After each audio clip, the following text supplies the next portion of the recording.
अस्सलाम वालेकुम दोस्तों, अज माशाल्लाह जी अपने फार्म ते दो बकरे दोंदे खस्से माशाल्लाह जी, जिन्हों की जनाब वज़न की एवरेज तकरीबन 45 तो 50 kg वज़न है और रेट भी बिल्कुल मुनासिब है जनाब।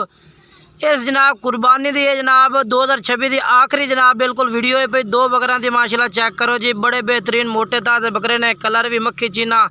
बड़े दोस्त आखते हैं कि राज़िक भाई खूबसूरती का रेट होता है, बाकी वज़न भी है तो खूबसूरत भी है। तकरीबन 23 किलो 24 किलो गोश्त टोर पे अगे दो दांद ने बिल्कुल ताज़ा फ्रैश दो दांद। बाकी राबता नंबर 0319 85 57 563 व्हाट्सअप कॉल नंबर है, इस तुम रबता करना जनाब व्हाट्सअप कॉल नंबर से 0319 आइयो तो मोड़ भाई 0319 85 57 563 ये नंबर है। अगे लाया बाकी माशाल्लाह चेक करो तुसी, माशाल्लाह माशाल्लाह जी।